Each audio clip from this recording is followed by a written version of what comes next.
dan berperilaku kayak orang dungu. Tadi sudah disebut ya, sombong, ingin dipuji, tidak mau kalah, meremehkan orang lain. Ini di banyak ajaran moral sudah disebut. Nyawanya, sumbernya perbuatan jelek itu merasa besar, merasa tinggi, merasa sudah bisa.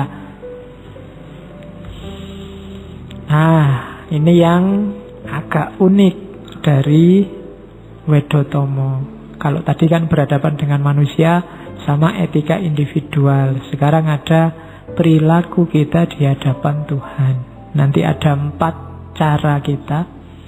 Sembah rogo, sembah cipto, ada sembah jiwa, dan yang keempat sembah rasa. Sembah ini jangan selalu diartikan sholat sembahyang ya. Itu bikin orang salah paham, dianggap wah wong Jawa bid'ah kabeh sini. Enggak, sembah itu ya mungkin nanti yang sholat disebut sembahyang. Sembah itu kan menyembah, yang itu Tuhan. Sembah yang itu menyembah Tuhan. Hidup kita itu isinya sembah semua. Sembah itu persembahan untuk Tuhan. Ya ada yang formal kayak sholat, ada yang ngaji kita ini termasuk sembah. Kita persembahkan untuk Tuhan. Karena kalau ada yang tidak sembah untuk Tuhan, tidak dipersembahkan untuk Tuhan, ya hidup kita sia-sia. Wong inna lillahi wa inna ilaihi roji'un. Inna sholati wa nusuki wa mahyaya wa mamati lillahi rabbil alamin. Sholatku, ibadahku, hidupku, semuanya persembahan untuk Tuhan. Maka lakukan yang terbaik. Kalau sedang belajar, belajar sekeras-kerasnya. Kamu sedang mempersembahkan sesuatu untuk Tuhan. Kalau kamu sedang ngaji, ngaji seserius mungkin. Kamu sedang mempersembahkan sesuatu untuk Tuhan. Kalau makan juga makan yang serius. Jangan disambi macam-macam yang menghilangkan nilai sakralnya makan. Karena kamu sedang mempersembahkan sesuatu untuk Tuhan. Dalam Islam segala hal kan ibadah. Nah, ada level etisnya di hadapan Tuhan. Yang pertama namanya sembah rogo. Sembah rogo ini yang sholat lahir yang kita lihat. Jadi ya sholat 5 waktu. Fisik sifatnya. Wudunya pakai air. Cuma ini langkah paling awal. Kalau bahasanya di Wedotomo, sembah rogo muniku pakar tining wong amagang laku. Jadi ini langkah paling awal. Tidak boleh merasa sudah selesai dengan sembahyang. Dengan sholat saja sudah beres. Sembahyang ora cakai, sembahyang oke, sip, wis. Tidak cukup itu. Itu hanya awalnya. Perlu masuk ke dalam namanya sembah cipta, atau kadang disebut sembah kalbu. Kalau ini yang sholat batinnya. Caranya apa? Membersihkan dari kungkungan hawa nafsu, tazkiyatun nafas. Bersihkan batinmu. Taholli kalau dalam tasawuf. Jadi sembah rogo olah lahirnya. Olah batinnya yang paling awal sembah kalbu. Caranya taholli. Bersihkan jiwamu, bersihkan rohanimu dari maksiat, dari dosa, dari pelanggaran, dari hawa nafsu. Pembersihan diri. Kalau sudah mampu sembah kalbu, orang yang tidak mampu sembah kalbu, sholatnya tidak bisa khusyuk. Sholatnya hanya olahraga. Yoga. Kan koyo yoga sholat itu. Hanya itu dapatnya. Ada yang ketiga, naik kelas sedikit lagi setelah bersih jiwa kita, yang dilakukan apa? Sembah jiwa. Sembah jiwa itu tahalli. Meletakkan dalam diri kita hal-hal yang baik. Ya termasuk meletakkan Allah, meletakkan segala kebaikan moral dalam diri kita. Orangnya harus iling waspodo. orientasinya hanya pada Allah. Setiap detak jantung dan desah nafasnya adalah zikir. Hanya Allah saja yang ada dalam hidupnya. Itu sembah jiwa. Jiwa lebih dalam dibandingkan kalbu. Kemarin di Ibnu Miskaweh kan lapisan luar mental itu kan yang kalbu itu, terus masuk lagi ada ruh. Jiwa itu kan bahasa Arabnya ruh. Jadi menghidupkan lagi rohanimu dengan Allah setelah tadi terhalangi oleh nafsu. Sembah jiwa. Kalau sudah bisa sembah jiwa, sudah bisa hidupmu isinya sepenuhnya, orientasinya hanya Allah saja. Tahalli ada level keempat, tajalli, sembah rasa. Ini mirip makrifat kalau dalam tasawuf. Kamu akan menemukan hakikat. Kamu akan menyadari rahasia terdalam hidup ini. Dan kalau sudah nyampe sembah rasa, itu kamu sudah nyambung langsung sama Allah. Mursyidmu juga sudah tidak ikut-ikut lagi. Jadi itu level paling tinggi, step-step, makom-makom yang harus dilalui oleh seorang manusia dalam rangka ilaihi roji'un. Kalau sudah sembah rasa, kamu sudah ketemu. Sudah ketemu sudah ketemu Allah. Jadi rogo, kalbu, kemudian jiwa, dan yang keempat rasa.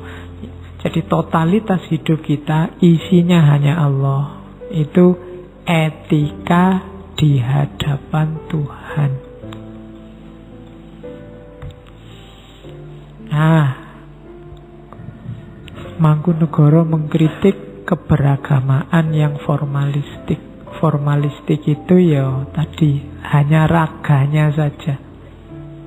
Niru Nabi iya, tapi fisiknya saja dan untuk pamer. Katanya Mangkunegara, manulat nelat Nabi, saben sebo mampir masjid. Jadi suka meniru Nabi hanya untuk pamer dan setiap waktu masjid. Ya, maksudnya bukan takmir loh ya.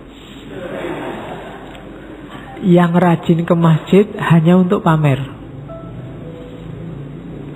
Aku loh anak soleh. Sama kayak kalian berangkat ngaji sambil ngelirik yang nongkrong di kafe sebelah itu. Apa orang-orang sesat itu. Yang lurus ya yang ngaji ini ya, itu podo. Jadi mental formalisme ngaji sebenarnya, formalitasmu ngaji karena mentalmu sebenarnya bukan mental pencari ilmu. Kalau yang ada di pikiranmu itu, aku lo ngaji tiap malam Kamis, malam Jumat ada ngaji apa aja aku hadir. Nggak kayak kamu apa nih kamar nonton TV, rokokan, jalan-jalan apa. Aku lebih baik dari kamu. Formalisme. Masjid ada acara apa aja aku datang. Ya. Cuma membacanya jangan dibalik ya. Kalau begitu saya tidak sombong Pak, tapi ya tidak ke masjid ya tidak. Karena step paling awal itu sembah rogo. Iya ke masjidnya, tapi isinya jangan cuma pamer. Betul. Terus ini kritiknya lagi. Anak muda semacam itu hanya berkutat pada syariat dan tidak sampai hakikat. Anggung anggubel sarengat. Ya orang Jawa jangan disuruh baca ain. Syariat jadi sarengat. Saringane tanden werui. Jadi berkutat dengan syariat tapi tidak ngerti hakikat. Tidak ngerti apa tujuannya syariat. Kayak orang sibuk mengumpulkan duit, tidak tahu kalau duit itu cuma alat. Syariat itu kan jalan alat kita. Untuk apa? Untuk ketemu Allah. Tapi banyak orang tawuran, gegeran, sibuk menjatuhkan orang lain gara-gara syariat. Itu selain tidak paham hakikat, juga dia salah fungsi. Syariat dipakai jalan untuk nuding-nuding orang lain, mengkafirkan, membid'ahkan orang lain. Itu anggung anggabel syariat, saringane tanden weruhi. Jika berkhutbah berirama dandang gulo gaya palaran, kalamun maca khutbah lelakone dandang genis, swara arum ngumandang cengkok palaran. Suaranya enak kalau ngaji luar biasa, tapi yo pamer untuk menunjukkan kedahsyatan ilmu agamanya, untuk menunjukkan ketinggian makom spiritualnya, untuk menunjukkan kedalaman religiositasnya. Cuma pamer. Padahal katanya Mangkunegara, mbok beragama biasa-biasa belak wis cukup. Padahal satitik wae wis cukup. Nelat kas ngepleki pekeh. Jangan bersemangat niru ahli fikih. Wong kita itu makome umat, makome rakyat, ya rakyat saja lah, ndak usah gaya kayak ahli fikih. Wong kita ngaji masih ngejah, ikut-ikutan mengharamkan, ikut-ikutan membid'ahkan orang lain. Ndak, kita bukan ahli fikih. Wis biasa wae beragama untuk kepentingan batin kita. Ndak usah berlagak kayak yang ahli fikih sudah ada. Kamu nggak usah ikut-ikutan, nanti ahli fikih dia bisa ngerti dewe. Kan sekarang banyak ahli fikih dadaan, ya kan? Tiba-tiba kuliahnya apa, ndak lulus-lulus, begitu nulis neng medsos isinya memfatwakan kafir, memfatwakan haram lah. Ahli fikih dadaan. Ndak usah gaya kayak ahli fikih. Bukan mufti. Jadi beragama biasa saja.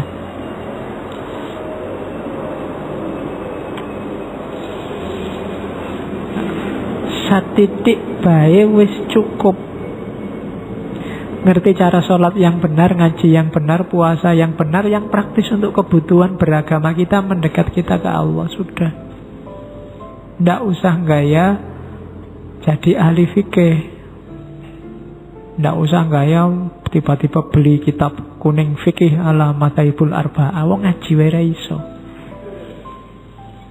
Ya kan? Yang ahli fikih sudah ada jatahnya. Itu kritiknya Mangkunegara pada cara beragama yang formalistik. Dia ngeritik lagi. Ini istilah juga sering dipakai. Durung pecus keselak besus. Amaknani rapal kaya Sayyid saka Mesir. Belum mampu tapi berani. Jadi durung pecus keselak besus itu. Masih belum bisa kok kemendel. Kemendel itu apa ya bahasa Indonesia? Kendel itu berani. Kalau kemendel itu nekat. Ya sejenis itulah. Jadi belum pecus keselak besus. Amaknani rapal koyok Sayyid saka Mesir. Wah, berani-beraninya memaknai kalimat-kalimat, memaknai nas koyok syekh dari Mesir aja. Padahal dia tidak ngerti apa-apa. Itu namanya belum pecus keselak besus. Ya nanti kalau di medsos, di Facebook ada orang kayak gini, kamu kasih komentar di komennya, belum pecus keselak besus. Wong urung mampu aja kok. Gayane kayak pinter-pinter loh. Itu belum becus keselak besus. Ya kalau memang kiai, kalau memang ulama, ya memang jatahnya mereka. Ahli fikih bisa istimbat hukum, iya. Tapi yang kayak kita-kita awam itu mbok sudah, wong bisanya cuma manut. Nggak usah ikut-ikutan nyalahkan orang lain. Yang berhak nyalahkan mungkin yang ahlinya. Oke. Terus kritiknya dilanjutkan. Elok jawane den mohi peksa langkah ngangkah met kawruh ing Mekah. Aneh, tidak suka kejawaannya, memaksa diri mencari pengetahuan di Mekah. Tidak paham jati dirinya, tapi menggali pengetahuan jauh sampai ke Mekah segala. Padahal inti pengetahuan yang dicari itu ada pada diri sendiri. Katanya Mangkunegoro, asal mau berikhtiar, di sana dan di sini tidak berbeda. Tidak jaminan yang belajar di Mekah itu terus lebih baik.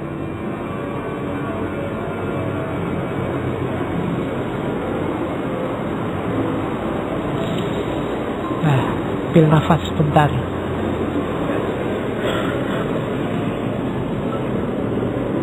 Jadi ndak jaminan, ndak harus ke Mekah. Wong Jawa wae ra ngerti kok. Apa neh Mekah itu kan bahasa kasar ngono, kok enggak ya? Daripada mendalami agama, ini untuk kita ya, bukan untuk elit yang memang sudah santri makomnya ahli fikih. Untuk kita, tidak usah gaya. Daripada mendalami agama, lebih baik nyari nafkah ngupo bogo. Jadi berhubung ditakdirkan sebagai orang lemah, ya lebih baik mengabdi raja tadi PNS, bertani atau berdagang, suwiting noto, tani, tanapi, agrami.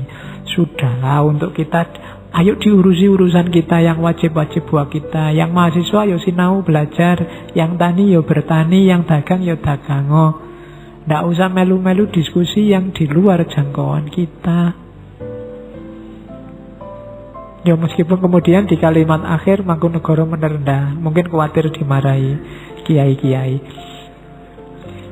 Padune wong dahat cubluk durung weruh cara Arab. Saya ngomong gini ini karena saya itu bodoh, ndak ngerti agama, belum tahu cara hidup orang Arab. Nah, ini merendah sekaligus nyindir. Jadi ya, yo sepurane mohon maaf saya ngomong kayak gini. Wong saya itu orang bodoh, ndak ngerti kayak gimana sih Arab itu. Kan orang-orang sekarang suka yang ke Arab-Araban. Nah, makanya dia sebenarnya nggak sekarang, dulu juga begitu, nggak tahu kalau sekarang. Jadi padune wong dahat cubluk durung weruh cara Arab. Nah, kalimat-kalimat Jawa ini bisa kamu ambil untuk komen di statusmu. Oke. Nah, ada contoh ideal. Ini sebenarnya ada di bait-bait awal, saya taruh di belakang. Contoh ideal yang disarankan oleh Mangkunegoro itu Panembahan Senopati yang mendirikan Mataram, yang sebenarnya statusnya adalah anak angkatnya Hadiwijaya Joko Tingkir. Cuma karena dia tekun di jalan ilmu, tekun melakukan suluk, tekun tirakat, akhirnya tinemu, ketemu dan dapat wahyu ke Prabon sampai jadi raja.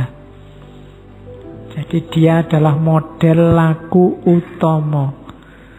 Panembahan Senopati itu dikenal kuat menekan hawa nafsu.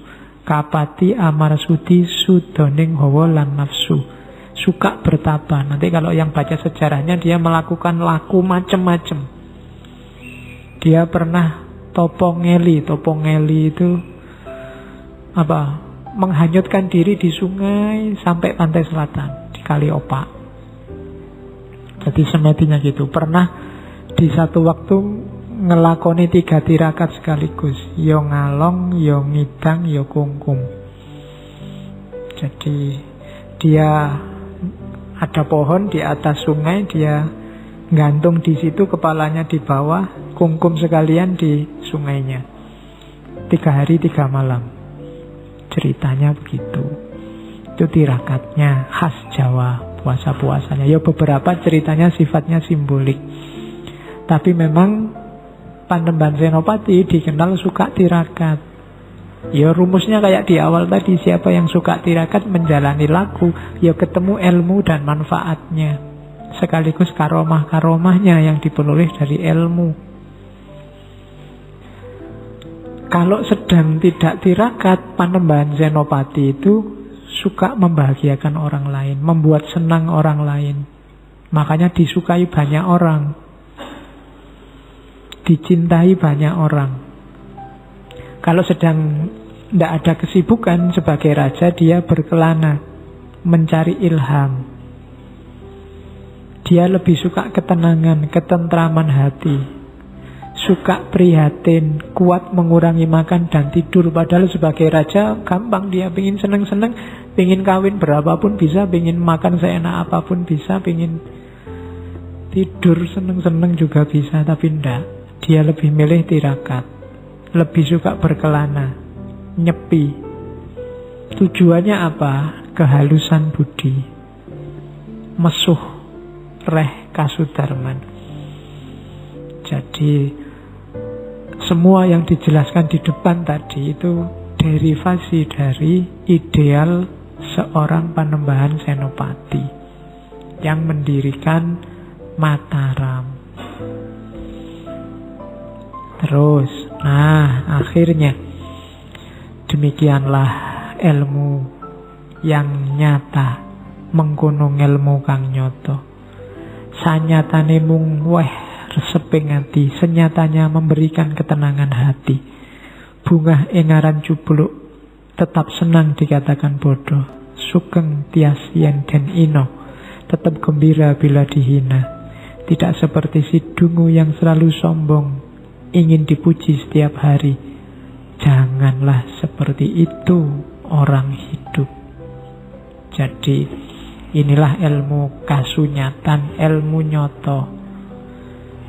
Bukan ilmu yang jauh dari jangkauan, tapi juga tidak mengikuti realitas apa adanya. Ada ideal-ideal yang ditetapkan. Nasihat terakhir dari Wedotomo. Oleh karena itu, rajinlah anak-anakku, belajarlah menajamkan perasaan. Siang malam berusahalah selalu menghancurkan nafsu pribadi agar menjadi orang yang utama atau baik. Asahlah di alam sepi, jangan berhenti selamanya. Apabila sudah terlihat, sudah sampai tujuan, tajamnya luar biasa, dapat untuk mengiris gunung penghalang, lenyap semua penghalangnya budi. Jadi dari Wedotomo kita belajar bahwa jalannya moralitas itu ilmu, dan jalannya ilmu itu laku. Termasuk dalam hubungan moralitas kita dengan manusia yang lain, moralitas individual, kualitas diri kita, dan juga moralitas kita saat berhubungan dengan Tuhan.